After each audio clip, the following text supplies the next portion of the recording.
mother delivers baby on PMV bus. Minister Maru clarifies issues surrounding Stanley Gas Project. And crucial elections for the Autonomous Region of Bougainville. This is National EMTV News with Tokana Hasavi. Good evening and welcome to the news. It's good to have your company. A mother from Enga Province delivered her baby boy on a PMV bus this morning, much to the shock of passengers. She was just meters away from reaching Port Moresby General Hospital when her baby made his exit at the bus stop outside of the Paradise Private Hospital. Mother and baby are in a stable condition at the private hospital. EMTV's Vasinatayama has more details on this report. The baby boy is the third born to the mother and weighs 3.65 kg. Josica Simon from Pogera in Enga Province travelled all the way from Morata 1 to Port Moresby General Hospital to deliver the baby. The PMV bus she was travelling in had just arrived outside Pomgen, but the mother's water broke and the baby was delivered in the bus. Passengers were shocked but immediately sought help from the nearby Paradise Private Hospital opposite Pomgen. However, Josica had lost 300 to 400 mils of blood before being rushed into the hospital. Sister Helen Mokrom, a midwife from Paradise Hospital, rushed to the mother's rescue. Sister Helen said this is the third baby she has saved at the same bus stop. And this is the third baby that I assisted at the car park. And one was our admission and that we had attend clinic at Paradise, and the other two attending clinic on the other side. The first one came on the way and delivered in a taxi. Had it about 2 or 3 months ago. And the other one was last month, and this one is this morning. Josica's husband left her with 2 other children 2 months ago, and he's currently living with his new wife in Enga Province. Josica says she could not afford to look after the third child, then asked the nurses at the private hospital to take care of her son. To her relief, Sister Egi Makabe agreed to adopt the baby. Sister Egi, also from Enga Province, already has 4 girls, but is happy to look after this baby boy as this was her wish. Okay, since me got 4 girls, told me since baby boy. That way me look him baby, nice plan, cute straight na, kilo plan 3.7 okata. Na me look him nice plan, so me sim picking man and look at him. At least help him me raise him baby because population Papua. Sister Helen says these incidents could not happen if mothers get the timings of their contraction right. The hospital has agreed to release the mother and the baby tonight or tomorrow morning without paying any bills. Vasinatayama, National EMTV News. Minister for Trade, Commerce and Industry, Richard Maru, says his department won't be giving out cash grants. Instead, they will be making payments straight to service providers. Minister Maru says in the past, monies for business development grants for the PNG LNG project went missing, therefore no cash payments will be made. He was responding to concerns raised by executives of Stanley Resource Holdings, the umbrella company for the Stanley Gas Project in Kiunga, Western Province, who are yet to receive their 15 million kina in business development grants.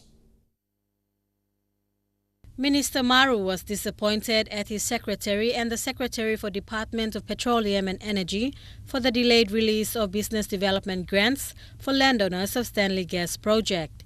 However, he says although he wants the grants to be released, it will not be given out as cash.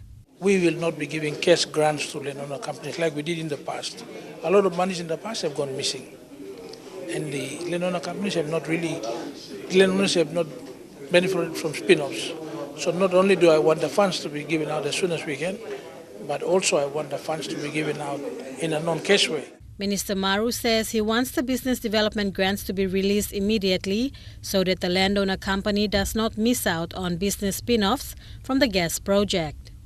And the secretary there, and I've now told them by Thursday I want to meet with all of them and understand the differences between the views of my department and the petroleum department, because we have to resolve very quickly which landowner companies are entitled to the business development grant. The minister was responding to concerns raised by executives of Stanley Resource Holdings, the umbrella company for the Stanley Gas Project. The company says it is yet to receive its business development grants since last year, following the Stanley Gas Development Forum. The secretary sitting on our submission and not facilitating the BDGs to the landowners for all this time since last year. For Commerce to write 2 or 3 pages to the trade and industry to release the grant. With 2 secretaries, the Department of Petroleum and Energy plus the Commerce and Industry, they should sit down together and see that the money is released. According to Secretary for Commerce, Trade and Industry, John Andreas, they have halted payments due to objections from various stakeholders on the ground. The department will conduct another meeting with all stakeholders to align the legitimacy of Stanley Resource Holdings. However, Minister Maru says if the 2 departments cannot come to a solution, then they will have to redo the whole clan vetting exercise, which could cost the state millions of kina. On the other hand, the executives of Stanley Resource Holdings have opted to take legal action if there is no favorable response by the end of this week. Bridget Komatep, National EMTV News. The process of registering an incorporated land group is being questioned by a group of traditional landowners. This group is from the Yule Island in the Kariku district of Central Province. Among their concerns is the length of time it takes for the ILG division to respond to objections they raised in relation to an ILG advertisement on land on Yule Island. Joe, Louis and Camillo are from Syria village on Yule Island. They are in Port Moresby because they want to know the status of an ILG registration application which they say covers their communal land. Joe Baupua is from the Obia Pokina clan. He says this is happening without their consent. We don't live in the city. We were not aware of this advertisement until it was only 1 week later. And we had a meeting, we raised an objection, and 16 people of us signed a letter. We came and lodged it. They say they lodged their complaint with the ILG division 3 days before the closing date of the period of objection. The advert was placed in the papers by the ILG division following an application by a group called Roro Wate Wate who claim ownership of the land listed in the advert. Joe says since they followed due process in lodging their objection, they returned to Yule Island to await a response from the ILG division. They will come to us at a date when they will want to inform us as to the status. We didn't realize that after 1 year, 3 months, 4 months, nothing has happened. Upon their query a few weeks ago, they were informed that there is no record of their objection against this ILG registration. The only objection is from a group, Abiara Oreke, who are from the mainland, because some land listed under this ILG application is from the mainland. That was a shock to us because in the village we know that there were about 14 other people who also lodged objections. In their objection letter, they claim the clan applying for this ILG is a paper clan and that it is non-existent.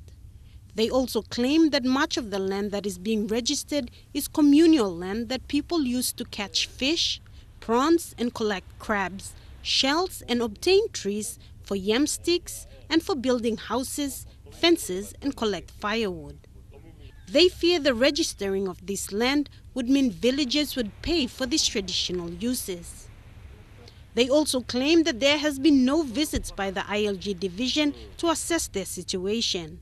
To survey the land and see the area that this group wanted to register as properties under the ILG. Since lodging of the objection, nothing has come to the island. They say due to the numerous reports regarding corruption within the lands department, they fear their land could be registered without their consent and through corrupt means. Sarah Aupong, National EMTV News. And National EMTV News continues with more coming up after the break. Stay with us.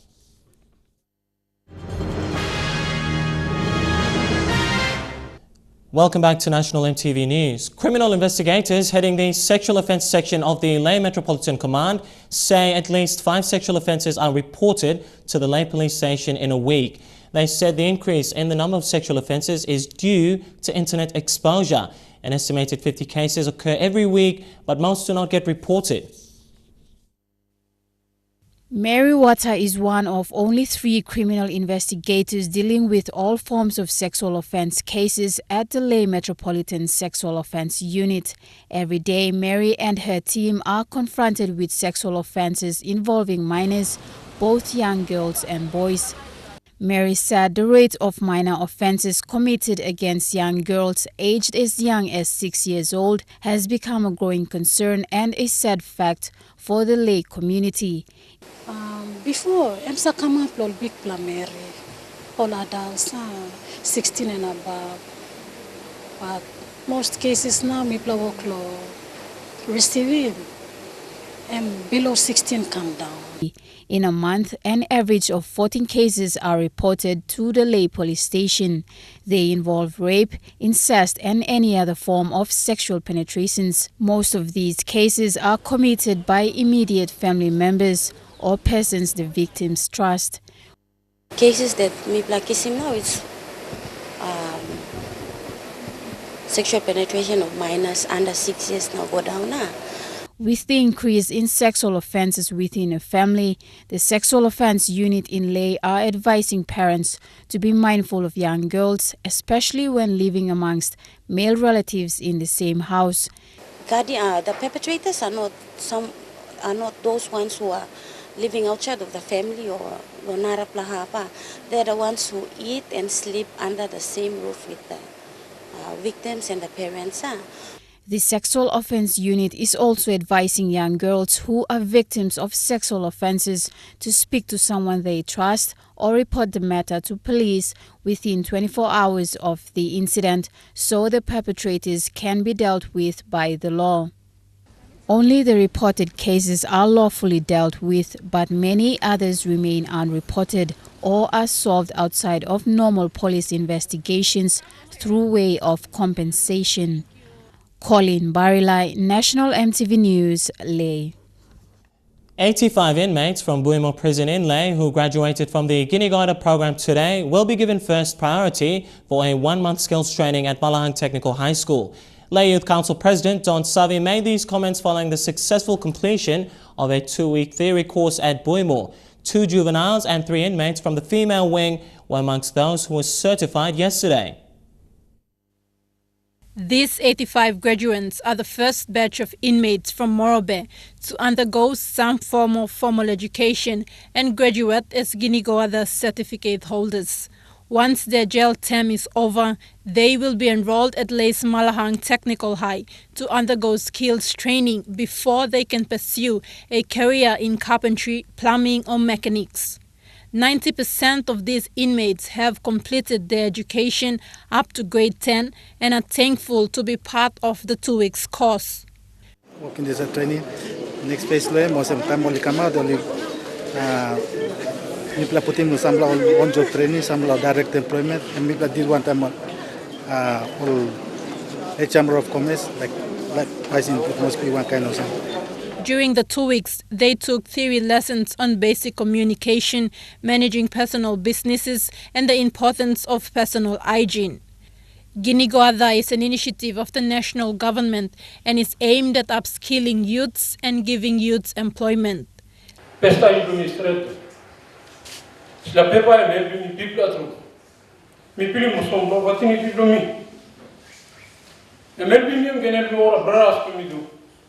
Lae has become the first district in Morobe to take on board this program after the National Capital District, and in a space of 8 months, the program has already been conducted in all 23 wards in Lae. Through this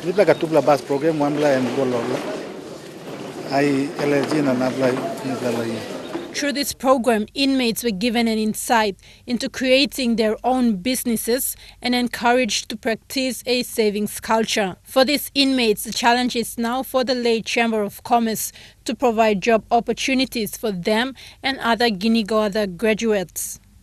Tekla Gunga, National EMTV News, Lay. Health experts say in order to address PNG's health issues, there has to be a shift in the way health services are being delivered. Deputy Health Secretary Dr. Paisen Dakulala says awareness and education in Papua New Guinea is what the country needs in order to solve health issues. Dr. Dakulala follows the ongoing fight against tuberculosis in the country. Tuberculosis or TB has the second highest record of people being infected, making it the second leading infectious disease to HIV and AIDS in Papua New Guinea. TB statistics estimates suggest that the number of people who are being infected have increased. In this interview yesterday, the Deputy Health Secretary, Dr. Paisen Dakulala, says there has to be a restructuring of the health system in order to address health issues like TB and HIV and AIDS. And we've been saying that a lot of what we do in health, it's limited, maybe 30% impact. But beyond that, 70% is outside our domain, and that needs a lot of advocacy, health education, etc.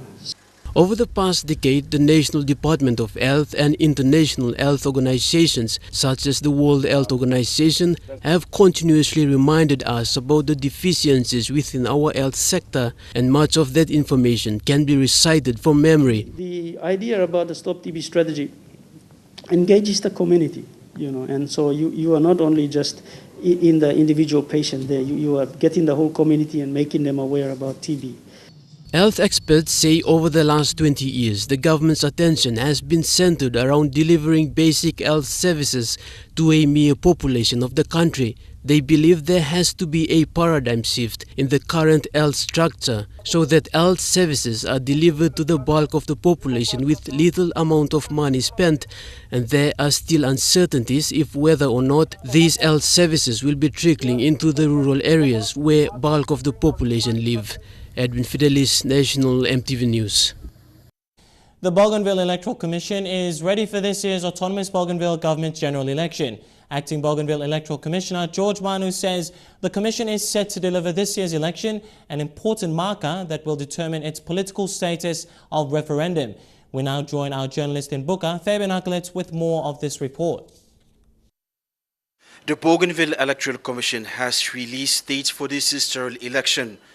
Acting Bougainville Electoral Commissioner George Manu told EMTV News today preliminary roll were dispatched to territory constituencies where public scrutiny is conducted at the village assembly and council of elders. By carrying out the public scrutiny at the village assembly level and the civil level, it enables all the eligible voters to check out their names. It's much more easier. Election data as follows, which will be issued on March 27 with 3 days nominations, March 30 to April 1. 2 weeks polling starts May 11 to 25. Writs will be written June 8. The acting Bougainville Electoral Commissioner says preparations are on track and is confident to deliver a successful election. I am satisfied with the preparations that has been carried out so far for the conduct of the 2015 ABG general election. Meanwhile, Bougainville's acting Electoral Commissioner George Manu is appealing to all eligible voters to ensure their names are registered on the electoral roll. Enrollments will stop on the date scheduled for the issue of writs. Leaders elected in this year's general elections have a crucial role to play when Bougainville enters into its window period journey for referendum. Fabian Hakelitz, National EMTV News, Buka. And still on the Autonomous Bougainville Government's general election, it's good news for Bougainvillians residing outside of the Autonomous Region of Bougainville is that they will have a chance to cast their votes in this year's general election. Bougainvillians outside of Bougainville will practice their constitutional rights to cast votes for the leaders in this year's general election. Acting Bougainville Electoral Commissioner George Manu told EMTV News today 5 teams will be dispatched to facilitate election in Goroka, Ley, Medeng, Rabaul and Port Moresby.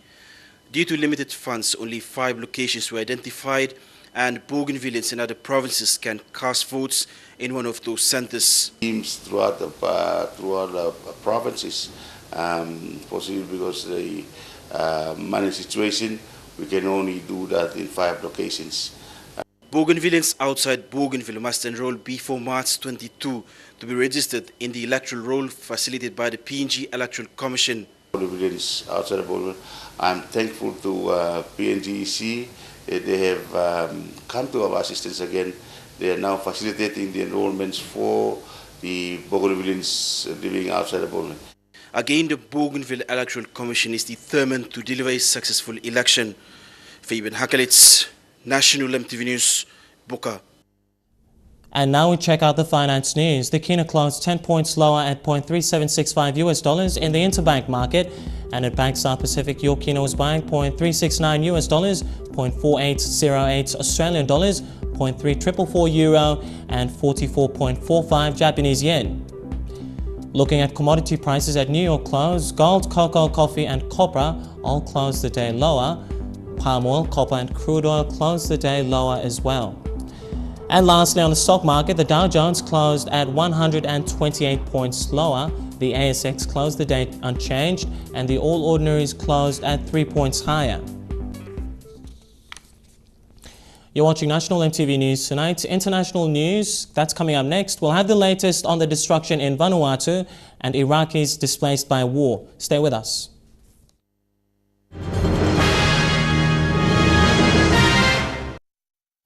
Good to have you back with the news. Corruption in public administrations is becoming a growing concern. Recently released statistics from Transparency International show that about 30% of genuine complaints from people relates to corruption within the public administrations. Transparency International says corruption in the public administration is the issue most complained about by people. In the past 3 years, TIPNG has recorded statistics of genuine reports they received. These statistics show that the highest number of cases of corruption reported relates to public administration. These corruption practices range from registry processing, public tender processes, retirement benefits, and misappropriation of district funds. Other sectors that were also high on the corruption list were lands and property, relating to land lease and the controversial special agriculture business leases.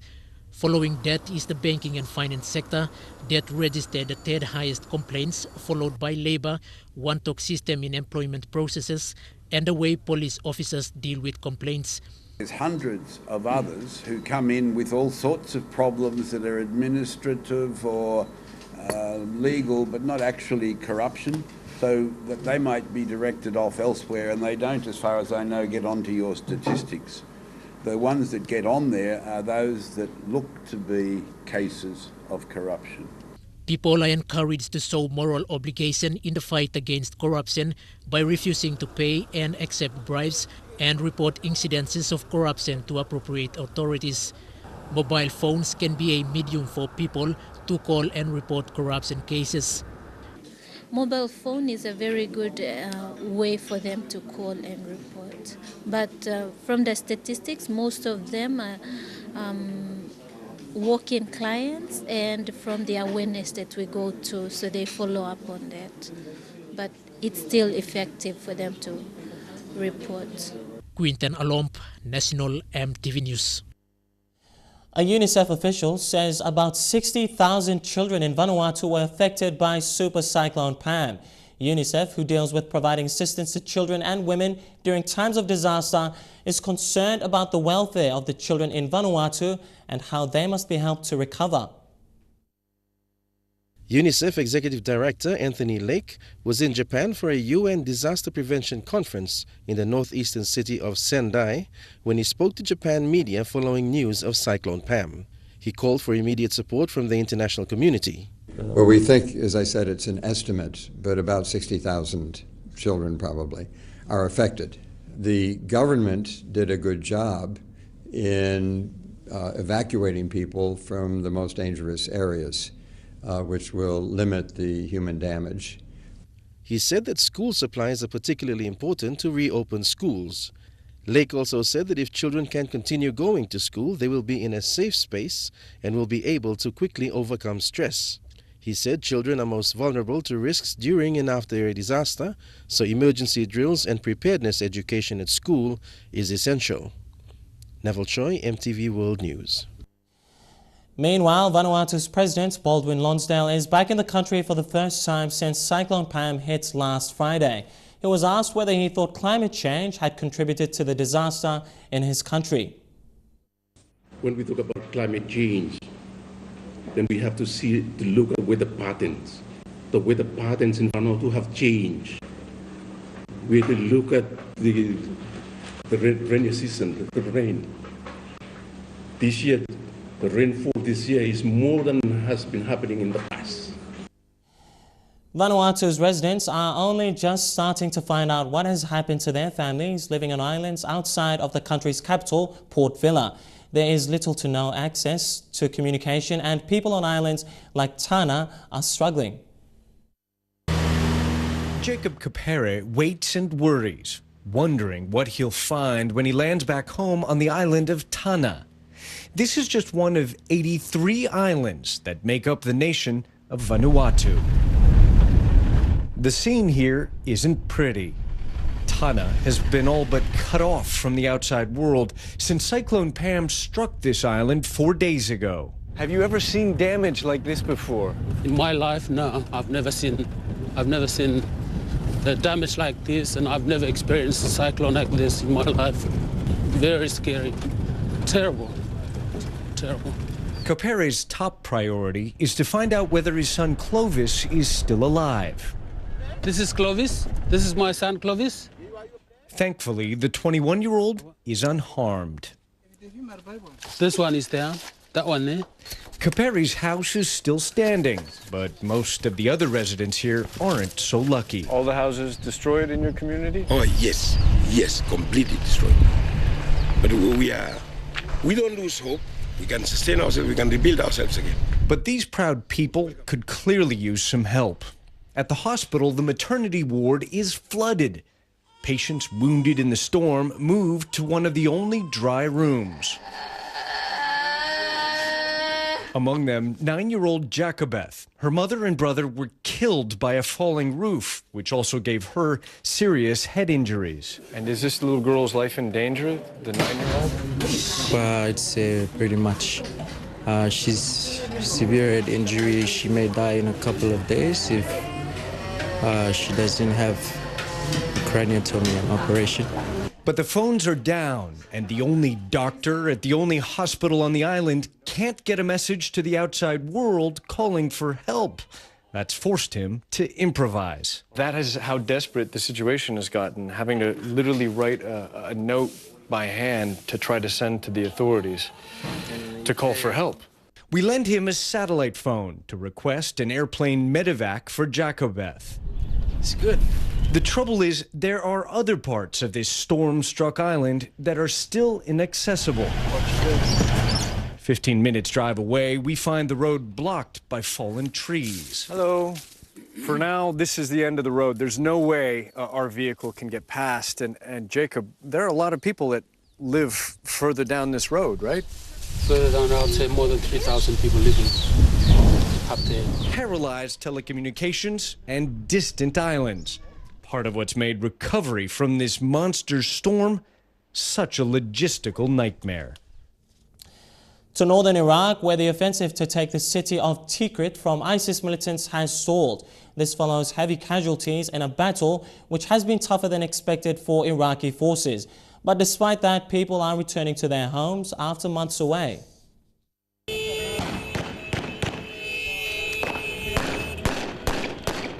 Fresh recruits for Tikrit heading into battle.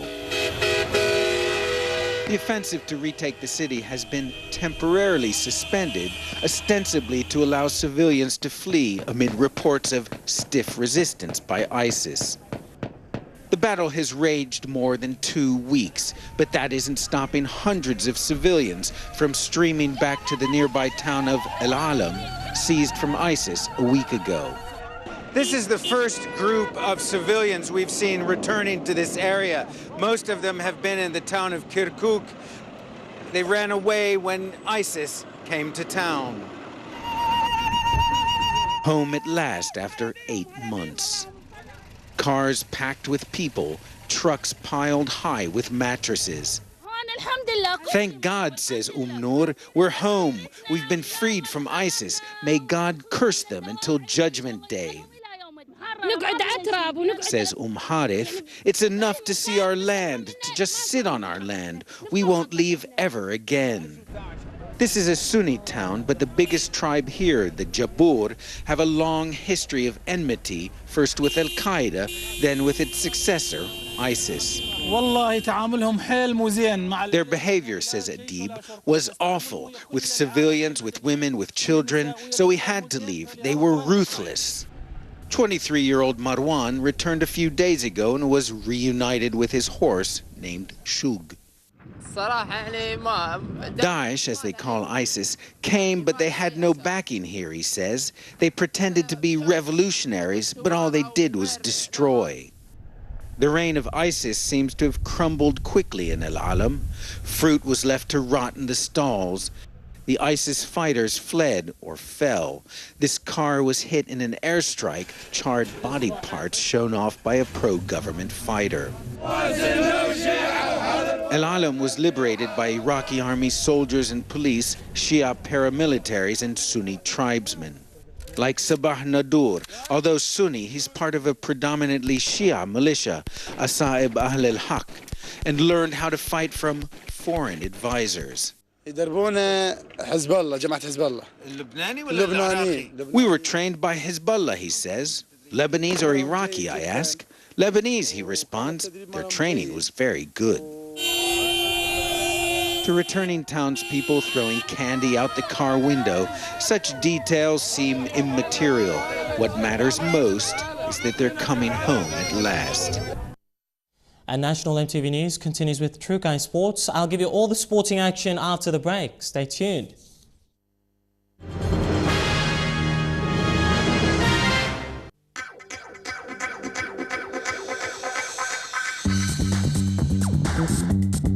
True Guy Sports.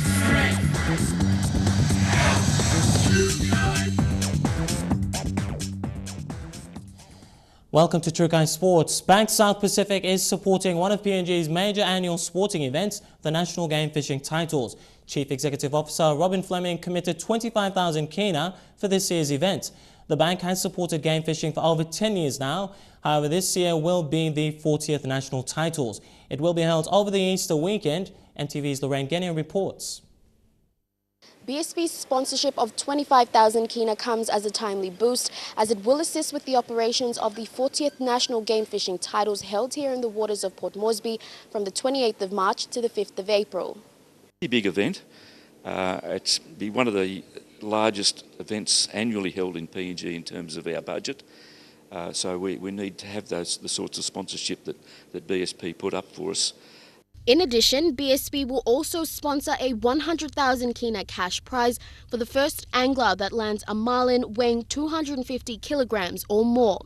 The most important part of the partnership is that no one's won the 100,000 kina that we've had on offer for the marlin, and we hope that continues again this year.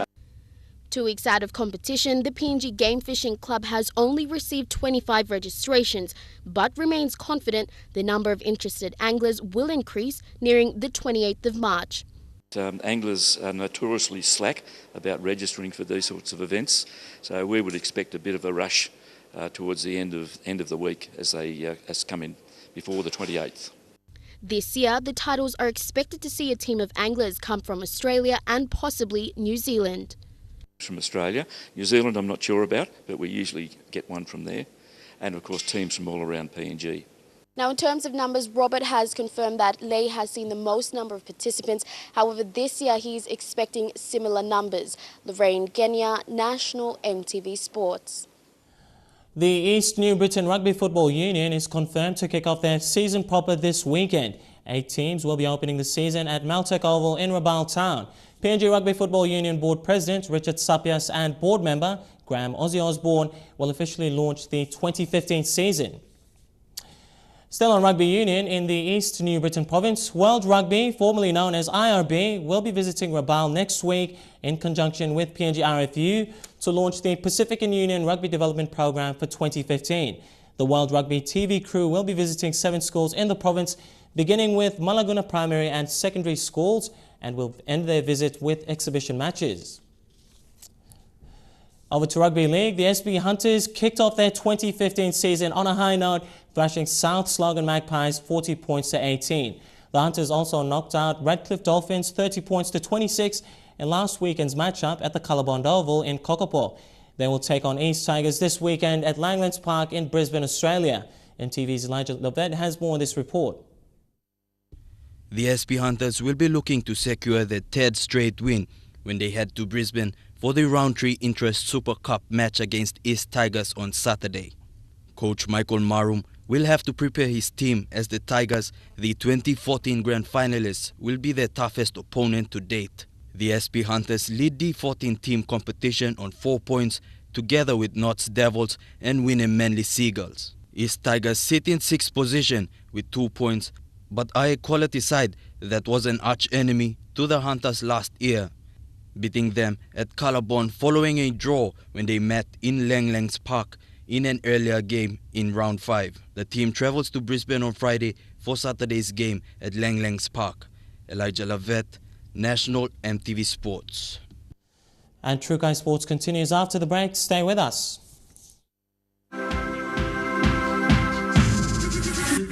True Guy Sports. Good to have you back with True Guy Sports. B-Mobile Vodafone proudly announced today the signing of Dikatoa as the company's brand ambassador. The company felt that her determination and integrity in the sport of weightlifting made her the best person to represent the company and sum up the company's aim to be the preferred mobile communications provider for Papua New Guinea. The signing of Dikatoa will see her represent B-Mobile Vodafone in major public events and launches for the next 2 years. The excitement towards the 2015 Port Moresby Pacific Games continues to build offshore. In an interview with Talk Pixar, Secretary General of the Pacific Islands Forum Secretariat, Dame Meg Taylor said many of the Pacific Island nations are gearing up for July. She also visited the Games venues while in the country. Dame Meg Taylor was taken on a tour of the Sir John Geiss Indoor Stadium while on her visit to Port Moresby recently. She was accompanied by Games Organising Committee Chief Executive Officer Peter Stewart. As a respected public servant and head of the Pacific community, Dame Taylor says the region as a whole is gearing up for the Games. There's a lot of excitement in the Pacific, actually. People talk about the Games. 4 years on from the 2011 Pacific Games in Noumea, New Caledonia, the Pacific Island countries are at their final stages of preparations for the 2015 Pacific Games. Dame Taylor, who witnessed the 1991 Games, says this year will be a grand year for the athletes and pledges her full support. They'll go in and do their best, and we've just got to get behind them and support. I probably won't be here, but I'll be watching on the television in Fiji or wherever I am in the Pacific, and I wish all the athletes from Papua New Guinea all the very best. But I think the most wonderful part of it all is the friendships that you make. With the recent devastation caused by Cyclone Pam in Vanuatu, their preparations towards participation may be jeopardized. Sports Minister Justin Chichenko, however, tried to allay the concerns over Vanuatu's participation. We will be ready for all our Pacific neighbours, all our Pacific countries, all our athletes. Lorraine Genia, National MTV Sports. And that's how we wrap up our True Guy Sports segment tonight. The weather details coming up next. Stay tuned. True Guy Sports.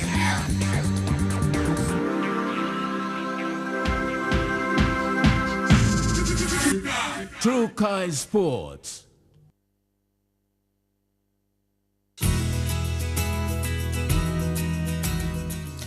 Taking a look at the weather forecast for tonight and tomorrow in southern region, the nation's capital, to look forward to a shower or two likely developing. We have showers in Karamau, brief evening showers expected in Daru, and showers plus rain for Alatau and Popondetta. In Momase, rain periods for Lae City, showers plus rain in Madang, and showers in Vanimo and Wewak. In the New Guinea Islands, early morning showers expected in Lorengau, showers in Kokopo, Kavieng and Puka, squally showers plus rain for Kimbe. And in the Highlands region, all centres to anticipate showers plus rain, then morning fog. Forecast for small ships, there is a strong wind warning current for all coastal waters of Vitia Strait, Siasi Island to Long Island, to Madang and West New Britain. Looking at waters of southern PNG Indonesian border through Torres Strait, Daru to Kiwai Island, Kerma through to Yule Island to Hood Point, eastern and western Milne Bay Islands, north of Samurai Island through to Cape Vogel and Finschhafen, seas of 0.5 meters to 1.3 meters, waters of Finschhafen including Vitia Strait, Siasi Islands to Long Island, to Madang and West New Britain, seas of 2.5 meters to 3 meters, waters of Madang through to Bogia, Wewak, Aitape to Vanimo, and the northern PNG Indonesian border through to the east of Hood Point and Samurai Island, seas of 0.5 meters to 1.5 meters.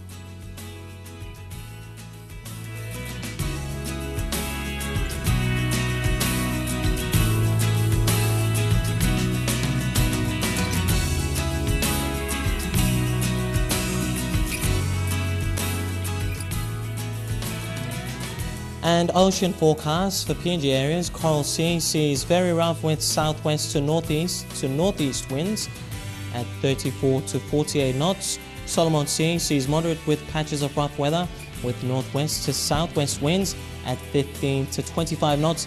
Bismarck Sea sees moderate to patches of very rough weather with northwest winds at 15 to 25 knots. And lastly, Pacific Ocean sees slight to moderate with westerly winds at 10 to 20 knots. Now, recapping our main headlines again for tonight before we go. A mother delivers baby on a PMV bus. Also, Minister Maru clarifies issues surrounding Stanley Gas Project and crucial elections for the Autonomous Region of Bougainville. And that's how we wrap up the news, sports and weather this Wednesday. From the news team, I'm Tokana Hasavi. Thanks heaps for your company. You take care and stay safe. Good night.